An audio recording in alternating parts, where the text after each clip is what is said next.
There it is. That looks like it'd be pretty sweet. Big old windscreen, maybe some plexi cut out of it with a swing door, and then a side piece. That'd be hillbilly enough. Again, it's kind of a unicorn. I haven't seen a whole lot of these around. That pile of scrap metal there, that's what's turned into probably the coolest John boat that I've ever owned. My buddy Jonathan and I, you know, we worked on that together and pretty much brought her down to nothing and brought it back up to a boat that's got everything and more, and it's only 16 footer, so checks all the boxes. Great family rig, great fishing rig. For the people that followed it on YouTube, the build videos, I think there was 13 different ones on there. I appreciate it. I didn't think they were going to be that popular, and had a lot of fun talking to you guys and stuff. So the questions I get are mostly related to the windshield.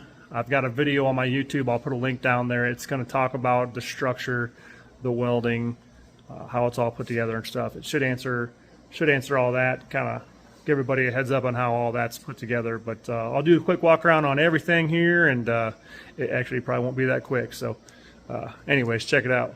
So we've had this about 4 years, so it's well used at this point, but check out how wide that thing is. This is a 1660, and what makes it kind of unique is the shape of it itself, with the fact that it stays 80. It's 83 at the back width, and it stays that way for quite a while, and that's kind of what's key about building a boat like this with the full windshield. You still have 79 inches up here, which is actually the same width as like a Sea-Arc Pro-Cat windshield or a G3 Sportsman. So you have the same width. Stays that way all the way back. 1660, 60 inches on the bottom, 83 at the top. They call it a 1660T because of the tunnel. I'm not sure. It doesn't even look factory by the way it was put in. It's pretty poor welds. We had to do a lot of work to it, but that's a 7-inch tunnel. You can run pretty shallow with this. This has got a hydraulic jack plate, as you can see there. It's all the way up, so this would be your shallowest running part here. Is kind of how it's sitting if you're up on step, that is. So at idle, it's a pretty low riding boat. It needs pods for sure. We'll get there, but red lights here for rods. You've got some casting lights. This stuff back here is all controlled in the back, which is something that I think should be done on all boats. But you got switches here for the lighting. Over there on that side, you've got 3 more switches for the filtered bait tank, which is right here. This is built for shad. It's got a filter system over there. Filter stack, I should say. It's nothing too crazy, but it works pretty good. It's definitely not a commercial setup. I mean, I've got a chiller bait tank, and it's not going to be as easy as that, but it works okay. On the back here, you've got your MulTbars. These are the MulTbar lights. They're the newest model. They're a little more work done to them. They're lighter weight. You got the track systems here. It's kind of slick. You can add accessories onto them tracks. These are SmackDown rod holders. I got the accessory tray on there. Got some grippers. These Eagle tools, they fit real nice in the accessory trays for MulTbar. Just everything's got a spot. You know, your knife sheath will stay in there for you. Aluminum pliers, those are pretty slick. All this stuff just makes everything a little more streamlined when you're on the water. In the front there, you've got a little storage we built in. That is obviously scale, some dragon weights, got some sinkers there. Anything you want to throw there. These little hatches here are pretty slick. They're called kayak hatches. And you can, I don't know if you can really consider them waterproof, but they're weatherproof. That's just inspection for, there's a bunch of wiring into that. But again, more kayak hatches. Place to pull your garbage. Got some cup holders. Got another track mount here we bolted to this for another SmackDown rod holder there. This side, same thing. The rods, you can store rods on the side here. It's kind of handy. I'm missing a cup holder at the moment. But these are actually pontoons. These are old pontoons off of a paddle bike. If you followed the build at all, you would have seen I took some pontoons and I hacked them up. Little hacking and cutting and some framing under them, and they're solid. They're a nice bench for people to sit on. They store, obviously you have storage there too. So anything to get more storage, especially in a small boat. Although this one's got a ton of room in it. There's your inside. Obviously that's a fully custom setup. All that was handmade. With the exception of the glass, obviously we didn't cut that, but had that from a local glass shop. But this windshield is tough. You can do some dips on that. We have a removable door here. You got bullet hinges. It's a pretty warm boat when you're out in the cold weather because it seals up nice and tight on the front there.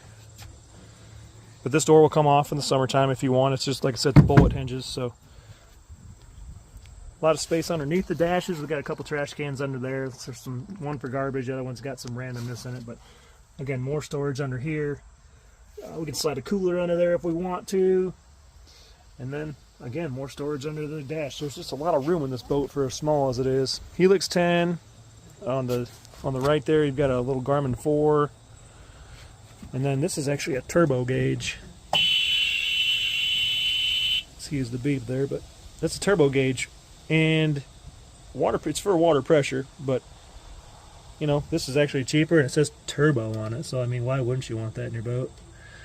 Works good. That's for our water pressure for when we're running the jack plate super high. You've got your switch here for your jack plate. That'll run that down and up. It allows you to be able to drive and have a finger on the jack plate as well as your other finger on the other trim there on the binnacle. Little radio here. It's a little cheap radio, works pretty good. You got your remote over there for the trolling motor. That's a 55-pound 12-volter is all that is. Makota Taroba. You know, being this boat's pretty small, it does okay. You're not going to be able to go out at some heavy current all day long, but it hasn't been a problem yet. I'll hop up front there and show you that track system. So this front end was actually wrecked when we got this boat. It was pretty well beat up.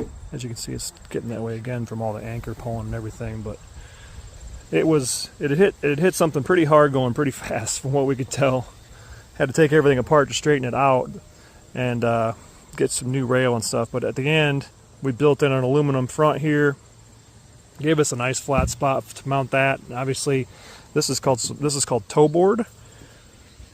Aluminum toe board, and it's got that track built into it, which is real handy for obviously this stuff here. We got some lights mounted over there. All this stuff can come off pretty easily. We got the trolling motor on a mount and another piece of track on the front there. This will come loose, slide this way, and then come off if you don't want to have the trolling motor on there for some reason, depending on what you're doing. Hatches, just put some random stuff up here. Life jackets. Your batteries are up front here. You know, weight. So everything's up front. Your anchor hatch, some extra jackets in there. Same thing on this side. You got a battery switch on this side in your charger. You can switch your batteries around to charge your accessory battery. There's just 2 batteries on this boat. It's all we got. It's a 12-volt trolling motor and then a 12-volt starting battery. Again, we got some lights up here. These will loosen up, come right off there. You can store them away if you don't want them on there, depending on what you're doing. And then I've more storage even yet on the back here. Your fuel tank's underneath this hatch. And then on that side we have the hydraulic pump for our jack plate there. That's a 54-inch tall bimini on top. It's an 8-foot bimini, which goes clear up here, way in front of the windshield. Actually, it's kind of nice if it's raining. But this boat does have a full enclosure we built for it. We take this out in the winter a lot too, so. But that's pretty much it, guys. If you got more questions, I love talking boats. Just like I said, I've been getting messages on this thing for years, and I kind of owed it to you guys that were following the build to make a video, an update video, and it's a great little boat, and it's a blast to have out on the water. So, any other questions, guys, hit me up.